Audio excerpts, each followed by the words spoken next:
रामेश्वर नामक ज्योतिर्लिंग के आविर्भाव तथा महात्म का वर्णन। सूत जी कहते हैं, ऋषियों, अब मैं यह बता रहा हूँ कि रामेश्वर नामक ज्योतिर्लिंग पहले किस प्रकार प्रकट हुआ। इस प्रसंग को तुम आदर पूर्वक सुनो। भगवान विष्णु के राम अवतार में जब रावण सीता जी को हरकर लंका में ले गया, तब सुग्रीव के साथ 18 पद वानर सेना लेकर श्री राम समुद्र तट पर आए। वहां वे विचार करने लगे कि कैसे हम समुद्र को पार करेंगे और किस प्रकार रावण को जीतेंगे। इतने में ही श्री राम को प्यास लगी। उन्होंने जल मांगा और वानर मीठा जल ले आए। श्री राम ने प्रसन्न होकर वह जल ले लिया। तब तक उन्हें स्मरण हो आया कि मैंने अपने स्वामी भगवान शंकर का दर्शन तो किया ही नहीं, फिर यह जल कैसे ग्रहण कर सकता हूँ। ऐसा कहकर उन्होंने उस जल को नहीं पिया। जल रख देने के पश्चात रघुनंदन ने पार्थिव पूजन किया। आवाहन आदि 16 उपचारों को प्रस्तुत करके विधि पूर्ण बड़े प्रेम से शंकर जी की अर्चना की। प्रणाम तथा दिव्य स्तोत्रों द्वारा यत्न पूर्वक शिव जी को संतुष्ट करके श्री राम ने भक्ति भाव से उनकी प्रार्थना की। श्री राम जी बोले, उत्तम व्रत का पालन करने वाले मेरे स्वामी देव महेश्वर, आपको मेरी सहायता करनी चाहिए। आपके सहयोग के बिना मेरे कार्य की सिद्धि अत्यंत कठिन है। रावण भी आपका भक्त है, वह सबके लिए सर्वथा दुर्जय है, परंतु आपके दिए हुए वरदान से वह सदा दर्प में भरा रहता है। वह त्रिभुवन विजयी महावीर है। इधर मैं भी आपका दास हूँ, अर्थात सर्वथा आपके अधीन रहने वाला हूँ। सदाशिव यह विचार कर आपको मेरे प्रति पक्षपात करना चाहिए। सूत जी कहते हैं, इस प्रकार प्रार्थना और बारंबार नमस्कार करके उन्होंने उच्च स्वर से जय शंकर जय शिव इत्यादि का उद्घोष करते हुए शिव का स्तवन किया। फिर उनके मंत्र के जप और ध्यान में तत्पर हो गए। तत्पश्चात पुनः पूजन करके वे स्वामी के आगे नाचने लगे।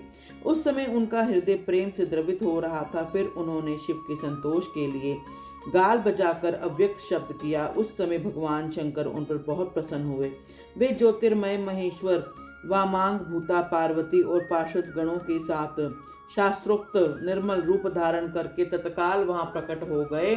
श्री राम की भक्ति से संतुष्ट होकर महेश्वर ने उनसे कहा, श्री राम, तुम्हारा कल्याण हो, वर मांगो। उस समय उनका रूप देखकर वहां उपस्थित हुए सब लोग पवित्र हो गए।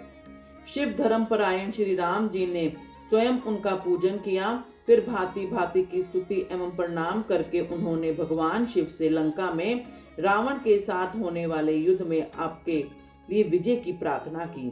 तब राम भक्ति से प्रसन्न हुए महेश्वर ने कहा, महाराज, तुम्हारी जय हो। भगवान शिव के दिए हुए विजय सूचक वर एवं युद्ध की आज्ञा को पाकर श्री राम नतमस्तक हो हाथ जोड़कर उनसे पुनः प्रार्थना की। श्री राम बोले, मेरे स्वामी शंकर, यदि आप संतुष्ट हैं तो जगत के लोगों को पवित्र करने तथा दूसरों की भलाई करने के लिए सदा यहीं निवास करें। सूत जी कहते हैं, श्री राम के ऐसा कहने पर भगवान वहां ज्योतिर्लिंग के रूप में स्थित हो गए। तीनों लोकों में रामेश्वर के नाम से उनकी प्रसिद्धि हुई। उनके प्रभाव से ही अपार समुद्र को अनायास पार करके श्री राम ने रावण आदि राक्षसों का शीघ्र ही संहार किया और अपनी प्रिया सीता को प्राप्त कर लिया।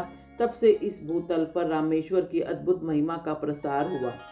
भगवान रामेश्वर सदा भोग और मोक्ष देने वाले तथा भक्तों की इच्छा को पूर्ण करने वाले हैं।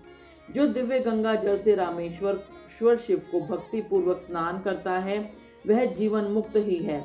इस संसार में देव दुर्लभ समस्त भोगों का उपभोग करके अंत में उत्तम ज्ञान पाकर वह निश्चय ही केवल्य मोक्ष को प्राप्त कर लेता है। इस प्रकार मैंने तुम लोगों से भगवान शिव के रामेश्वर नामक दिव्य ज्योतिर्लिंग का वर्णन किया है, जो अपनी महिमा सुनने वालों के समस्त पापों का अपहरण करने वाले हैं।